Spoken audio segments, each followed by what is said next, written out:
Bonjour tout le monde. Eh bien, encore une nouvelle journée en Slovénie. C'est bientôt la fin. Mais on termine par quelque chose de très joli. Le château de Podjama. Allez, je vous emmène et on est d'abord accueillis par des biquettes.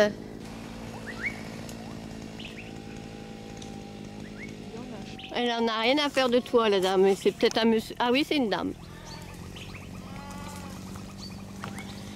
Et le château est là-bas, là-bas, là-bas. Allez, ça n'ouvre qu'à 10 h. Il est avant 10 h. On va prendre quelques photos de l'extérieur avant de le visiter. Voilà le beau château de Podjama dans les grottes.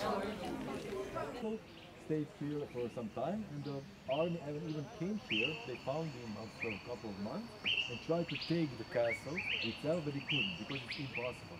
The castle is very steep slope. There were no roads back then, of course. This was new, of course.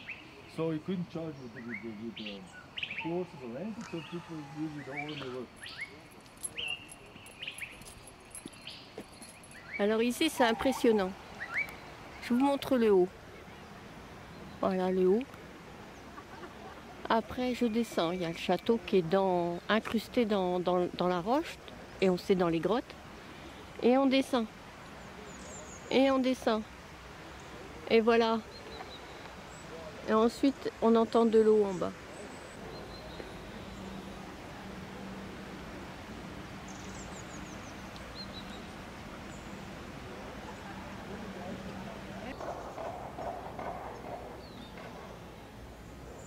Voilà, on attend 10 h pour l'entrée du château.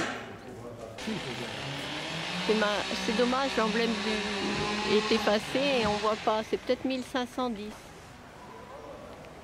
Faudra vérifier. Est-ce que c'est un renard ou est-ce que c'est pour dire qu'il faut attacher les chiens ici? Chers visiteurs, soyez les bienvenus au château de Podjama, un édifice inscrit dans le livre des records Guinness comme le plus grand château troglodyte encore conservé au monde. C'est un véritable nid d'aigle qui se dresse fièrement dans une falaise de 123 mètres de haut. Le réseau de grottes, dont les galeries s'étendent au-dessus, derrière et au-dessous du château, offrait au château un excellent refuge, de l'eau potable et des passages secrets vers l'extérieur. En tant qu'objectif primordial, la sécurité a dicté la forme et là vous en trouverez des preuves tout au long de la visite, de même qu'une osmose de la roche naturelle et de la construction humaine. Alors, le cadre entendu pour le château, c'est 1510. Cadre troglodyte, avec son atmosphère froide et sa pénombre, augmentait encore l'impression d'horreur et de solitude. Les divers outils de torture causaient toujours des douleurs indicibles et des souffrances effroyables, que ce soit avec le chevalet ou le cheval de bois sur lequel les bourreaux faisaient asseoir les pauvres prisonniers. Lorsque l'équipe de télévision de Discovery Channel est venue enquêter sur d'éventuels événements surnaturels au château, c'est dans cet endroit qu'elle a capté avec ses caméras et ses micros le plus de phénomènes inexplicables.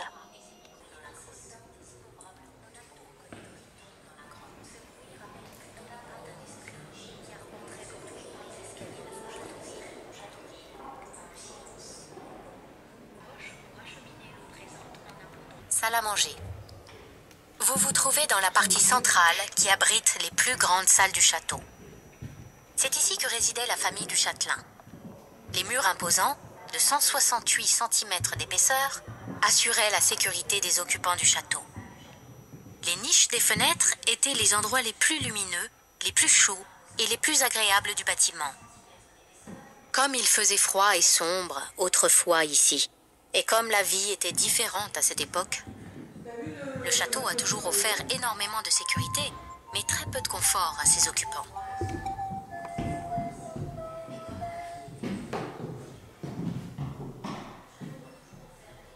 Malgré son exiguïté, cet espace est très fonctionnel. Un évier doté d'un système d'évacuation très simple est encastré dans le mur extérieur et servait à laver la vaisselle. À 2 pas de là, vous pouvez observer à travers la vitre une ouverture à travers laquelle on peut voir l'entrée dans un gouffre naturel d'environ 10 mètres de profondeur. Peut-être était-il utilisé comme une sorte de réfrigérateur, car en été, la température dans la grotte est bien inférieure à la température extérieure. La grande cheminée est aussi le fruit de l'habileté et de l'ingéniosité des hommes au Moyen-Âge. L'ouverture de la cheminée est en effet une partie naturelle de la grotte qui remplit malgré tout sa fonction à merveille. Autrefois, le passage dans le mur servait peut-être aux habitants du château pour accéder à l'étage supérieur. La cuisine du château se trouve au bout de la salle à manger. Terrasse. La terrasse permet d'admirer une vue splendide sur toute la vallée. Si vous jetez un œil vers le haut, vous pouvez remarquer que le château n'a pratiquement pas besoin de toiture. Lors de son jeu avec les assiégeants, l'illustre Érasme osa même lancer de la nourriture par-dessus les fortifications du château, où il faisait porter des vivres au camp militaire par l'intermédiaire d'un de ses domestiques. Il leur envoya même un demi-veau rôti et une multitude d'autres denrées délicieuses pour Pâques, et il leur fit servir des cerises lorsqu'elles commencèrent à mûrir vers la fin du printemps. La galerie secrète montra encore toute son utilité. Inconnu, il ne vint à l'idée d'aucun assiégeant qu'une galerie secrète menait au château à travers la roche. L'hypothèse d'une intervention des forces démoniaques leur semblait beaucoup plus plausible. Ils assiégèrent le château pendant 1 année, salle de la cheminée.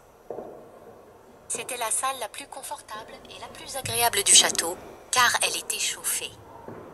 Jusqu'au XIVe siècle, les châteaux étaient très froids et inhospitaliers. Sacristie. Le chapelain qui habitait ces lieux prenait soin de la santé spirituelle des résidents du château. C'est le moine.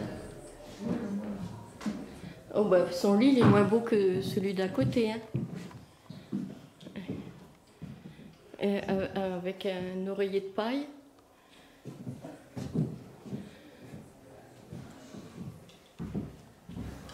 Et puis bah là, il y a une sortie. C'est la ventilation du château, sûrement. On va continuer. Tout à l'heure, on était par là. Et maintenant, on va continuer par là. Waouh! Est-ce qu'on voit? Voilà. Cet étage était principalement réservé à la garnison militaire et aux appartements des domestiques. Armurerie. Une pièce y était probablement aménagée pour les hôtes. Aujourd'hui, une petite collection d'armes y est exposée. Vous pouvez observer les hallebardes, des masses d'armes, des armures et d'autres armes. Les armes du Moyen-Âge étaient souvent lourdes et peu maniables, mais elles n'en étaient pas moins efficaces et meurtrières. Comble. L'espace réservé à la garnison constituait aussi bien le lieu de travail que celui d'habitation. Aujourd'hui, vous pouvez observer ici des répliques de nombreuses armes et autres équipements, depuis les plus riches armures jusqu'aux plus simples couverts de table. Les coffres, qui étaient à l'époque les meubles les plus utilisés, nous découvrent les détails de l'armure des chevaliers, ainsi que des objets tout à fait ordinaires qu'un combattant ne risque pas de remarquer. Parmi les armes, vous trouverez ici toutes sortes de haches, épées, hallebardes, arcs, arbalètes et fléaux, qu'on appelle aussi l'étoile du matin, puisque c'est avec cette arme que l'on assignait le coup de grâce aux blessés le matin après la bataille. C'était la dernière étoile que les blessés voyaient avant de mourir. Voilà tout ce que vous pouvez admirer dans cet endroit, et encore plus. Cloche. Dans le mur, la cloche servait autrefois à sonner l'alerte en cas de danger et pour annoncer la préparation aux éventuels combats. Aujourd'hui, elle ne sert plus à avertir du danger. On dit plutôt qu'elle permet d'exaucer les vœux émis par tous ceux qui la font sonner.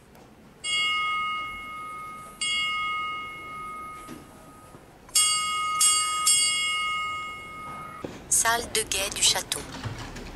Vous voyez devant vous la plus belle vue sur la vallée. La principale salle de guet du château se trouvait à cet endroit.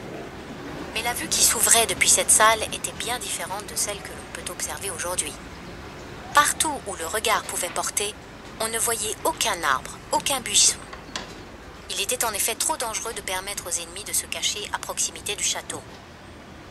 Les collines qui ondulent devant vos yeux marquent la ligne de partage des eaux entre la mer Noire et la mer Adriatique. Passer par là, il faut s'accroupir. Hop, et je me baisse. Et on voit les grottes. C'est plein de trous. C'est plein de trous. L'eau doit ruisseler dès qu'il pleut, quand il y a la fonte des neiges. Impressionnant.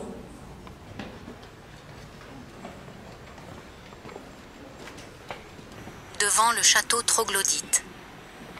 À partir de ce point, vous passez dans le château troglodyte, entièrement aménagé dans la grotte karstique, couvert par la roche naturelle, loin des ennemis et parfaitement à l'abri de leurs projectiles, et malgré tout encore protégé par un pont-levis.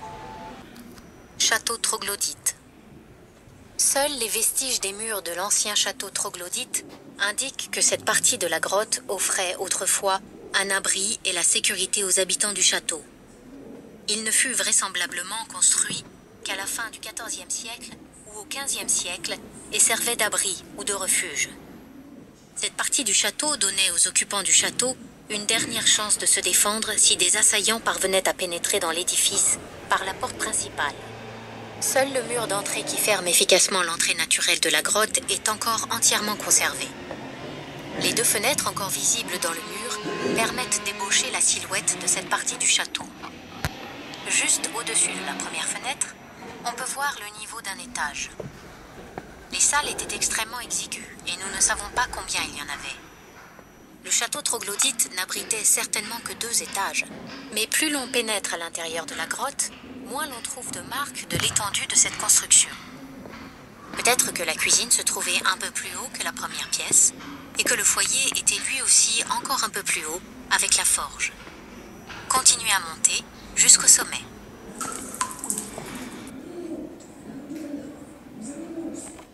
Galerie d'Erasme.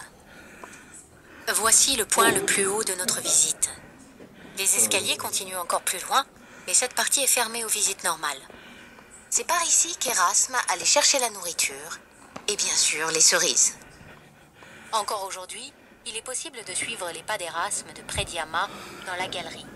Mais il faut se munir d'un équipement spécial et d'une petite dose de courage car le chemin est presque à la verticale et nécessite de faire de l'escalade. Les collecteurs d'eau fixés au plafond et aux parois de la grotte dirigent l'eau de ruissellement vers un réservoir.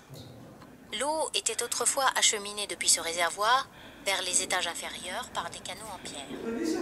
Ici, l'eau ne cesse jamais de s'écouler, même pendant les mois les plus chauds, lorsque le cours du ruisseau Lokva est entièrement asséché. Mais il existe encore une autre raison pour expliquer la présence du réservoir d'eau dans la grotte. Il était parfaitement impossible d'empoisonner cette eau, ce qui n'est pas le cas du ruisseau Lokva qui coule dans la grotte. Impressionnant. T'as vu des chauves-souris? Moi j'ai vu un pigeon.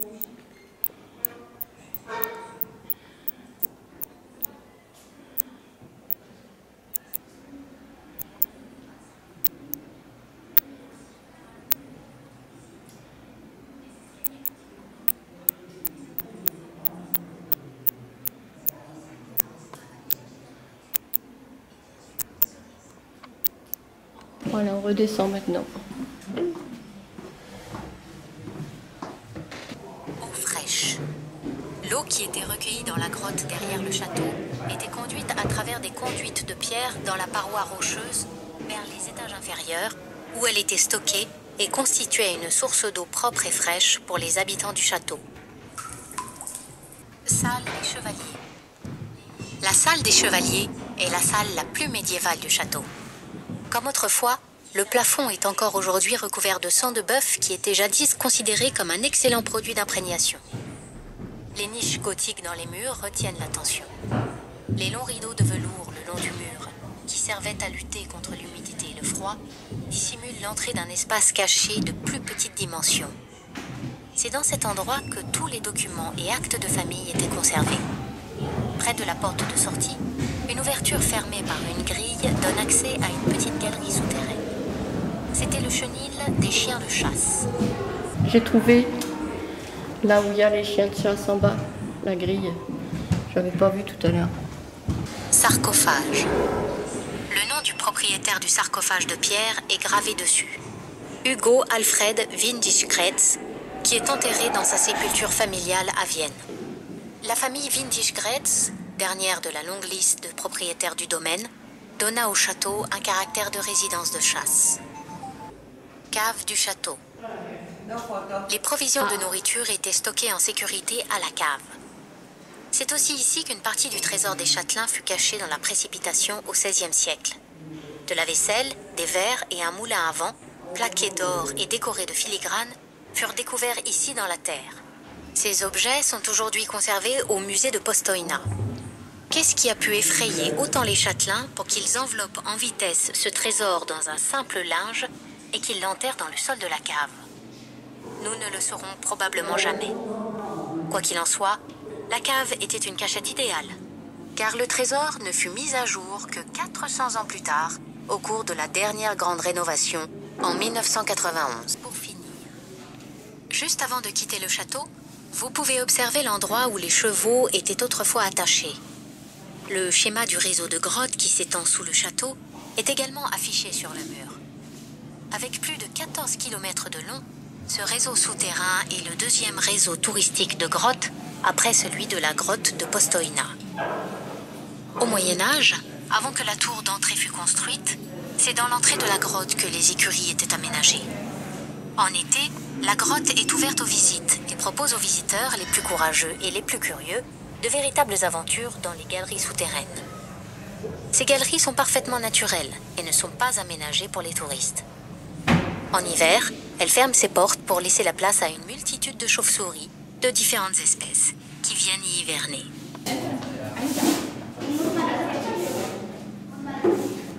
Allez, on ressort. Et ben, c'était une belle visite. J'espère que j'arriverai à reconstruire dans une agréable visite pour vous. La petite chapelle, on va aller voir l'intérieur. Je vous montre l'intérieur après de la chapelle. L'hôtel est très joli. Voilà, on a vu la coquille des chemins de Saint-Jacques-de-Compostelle. C'est pas la première fois que je le vois en Slovénie. Donc, de Slovénie, on peut aller en Espagne, à Compostelle, faire le chemin. Je dirais plutôt faire un des chemins de Saint-Jacques-de-Compostelle, de la Slovénie jusqu'en Espagne. De toute l'Europe, on peut le faire. Bonjour à tous. Eh bien, nous sommes revenus à Divača. Je ne sais pas si vous vous souvenez. Il y avait la forêt. On avait fait une belle petite promenade. Alors, c'est un beau spot, pas trop cher, malheureux, juste un peu bruyant dans la journée, mais calme la nuit. Parce qu'on est à côté d'une route où il y a quand même beaucoup de circulation dans la journée. Voilà, si vous vous souvenez, on avait pris ce petit chemin-là. Et là, ce qu'on a découvert, c'est qu'il y avait des grottes. Alors, elles sont où les grottes? Ah oui, elles sont belles les grottes. Ouais, on va voir. Bon, bah là où on va aller, c'est des grottes non payantes, donc c'est pas celle que vous venez de voir en film. Oui, on va rien voir quoi. Tu veux pas que j'aille chercher des sous pour voir des grottes? Alors, le but, c'est d'aller se promener. Alors, on y va, à la recherche des grottes. Mais à la découverte de beaux paysages, d'un beau chemin. Aller vers la droite, pas comme l'autre jour, on avait continué tout droit, pour descendre au fond du gouffre. Et je filme et je manque de me casser la figure. Voilà, on continue par ce beau chemin. Nous avons quitté le beau sentier pour prendre ce petit passage et les grottes seraient au bout. J'ai l'impression qu'on y arrive. La grotte. Il faudrait faire de la spéléologie pour aller dedans, mais je vais m'approcher quand même. On est descendu là. Et comme dit Kat, voilà une grotte gratis. Allez, je vais allumer la lumière de mon téléphone. Mais mes yeux, ils s'habituent, je vois un petit peu maintenant. Ouais. Voilà, nous on voit un petit peu. C'est nos yeux qui se sont habitués au noir. Les yeux de ma caméra ont bien du mal à s'habituer au noir. Ah, c'est joli comme ça. C'est gratuit. Qu'est-ce que tu as fait? Je t'ai emmené une grotte. Ouais, tu m'as amené à une grotte. C'était une petite promenade. 1 kilomètre. C'était 1 kilomètre? Mais c'était bien.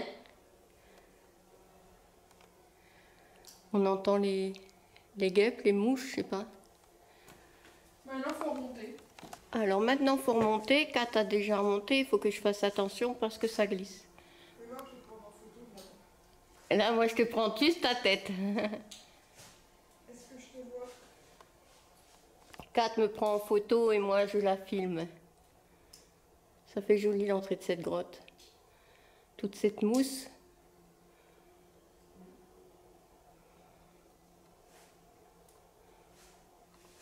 Je peux encore remonter jusqu'en haut du...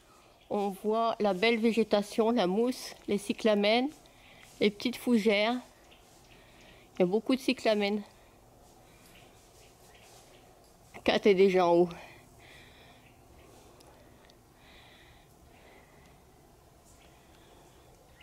Voilà l'entrée de la grotte. Ah, comme c'est beau la nature. Et les pierres au-dessus. Alors la grotte que nous venons de voir a 3 têtes. C'est son nom apparemment. Spodmole est une grotte horizontale plus courte avec une large entrée ou un évidement à la verticale, semblable à l'entrée de cette grotte. Allez, c'est reparti, on reprend notre chemin, on rebrousse pas chemin, on continue. Nous avons retrouvé le chemin qu'on avait pris la dernière fois. Comme ça, on fait une boucle et non demi-tour. Ça nous fera une belle promenade dans la forêt. Et on aura vu une belle entrée de grotte. On ne se rend pas compte, mais on retrouve le gouffre. Là, t'as un chemin. Non, on voit pas bien que c'est le gouffre. Alors là, c'est le chemin pour descendre au gouffre. Mais pas question que je le prenne et que je descende. Hein. Alors, est-ce qu'on voit quelque chose avec le soleil? Pas grand-chose. On voit le haut du gouffre. Oui, là, on voit quelque chose. Je remonte le peu que j'ai descendu et on va rentrer au camping-car. Néo a soif. Eh ben, nous, on avait un peu d'eau, mais j'ai soif encore. On a pratiquement tout bu. Une belle balade? Ouais. Sous la chaleur encore. Heureusement qu'on était dans la forêt. Eh bien, nous voilà rentrés. On a fait un petit tour d'environ 5 km. C'est très bien pour un petit après-midi de repos. Bon, ben, et puis demain, nous quittons la Slovénie, qui aura été un beau voyage. Qu'est-ce que je peux dire sur la Slovénie? Eh bien, c'est un pays avec des lois à respecter. Interdiction de dormir sur... alors comment dire? Interdiction de bivouaquer dans la nature. Interdiction de bivouaquer en dehors des lieux réservés aux camping-cars. Donc il y a des campers stop ou des campings. Au bord des lacs, évidemment, c'est les campings. Ce que je pourrais reprocher, c'est le prix de ces campings. Même avec Axi, un camping qui faisait 23 €, et bien avec toutes les taxes supplémentaires, j'ai un moustique autour de moi, avec toutes les taxes supplémentaires, ça faisait des nuits à 33 €. On a eu quelques aires de campeurs stop, comme celle où on est là ce soir, à 10 €. Mais c'est rare, et uniquement parce qu'il y a la route à côté, et si c'était pas 10 €, personne ne s'arrêterait. Mais la nuit, on arrive à dormir, il n'y a plus de... Comment dire, il n'y a pas de circulation. Et puis sinon, vous pouvez entendre là autour de moi, c'est un spot bruyant. Mais on ne peut pas tout avoir. 33 € dans un camping ou 10 € ici. On a eu aussi un endroit dans une ville où c'était gratuit. Mais là, c'était un parking gratuit avec toutes les dispositions pour le camping-car. Mais la nuit, on a été réveillés par des gens qui étaient garés derrière nous. C'était un samedi soir et qui ont fait du bruit pendant plus d'1 heure, qui nous ont réveillés et empêchés de nous rendormir correctement. Bon, c'est les aléas du camping-car. Ça arrive même partout dans tous les pays. Sinon, la Slovénie, c'est un pays qui m'a semblé sûr. Je ne me suis jamais sentie apeurée, stressée. On était toujours en sécurité. Dans la Slovénie a été un voyage qui nous est revenu particulièrement cher parce que déjà il faut obligatoirement un camping ou aire de camping-car, parfois encore plus cher qu'un camping, mais aussi parce qu'il faut tout payer. On paye les grottes quand elles sont très bien aménagées, c'est normal. Mais aussi, on paye des cascades. Pour aller voir une cascade, on paye. Alors que, bon, ailleurs, ça serait gratuit. Ouais, Mais par dégueulasse. voilà, ce que dit Kat, par contre, hein, c'était toujours propre. On peut pas tout... Là, ils entretiennent. Voilà. On a toujours eu des beaux chemins Si les entretenus. gens n'étaient pas dégueulasses, il n'y aurait pas à payer. Et puis l'aménagement, c'est normal qu'on paye l'aménagement de certains endroits. Mais c'est quand même aux endroits touristiques. Bon. Mais c'est un beau voyage, c'est à faire. Je vous conseille de le faire maintenant parce que les prix vont encore augmenter si le nombre de touristes augmente encore. Puisque en France, eh bien, tout cet été, aux informations, il y a eu de la publicité pour la Slovénie. Beaucoup de reportages sur la Slovénie. En tout cas, je ne regrette pas du tout. Tu ne regrettes pas ton voyage? Ah non, Kat est d'accord avec moi, c'est un beau, très beau voyage. Court parce que la Slovénie, c'est un petit pays. Je vais vous donner combien de jours on est resté en Slovénie. Nous sommes restés 17 nuits en Slovénie. J'ai pris un grand plaisir à filmer. Bon là, je prends moins de plaisir parce qu'il y a beaucoup de circulation. Et ça fait du bruit. J'ai pris un grand plaisir à filmer ces 17 journées en Slovénie pour avoir des souvenirs, pour les partager avec vous sur YouTube.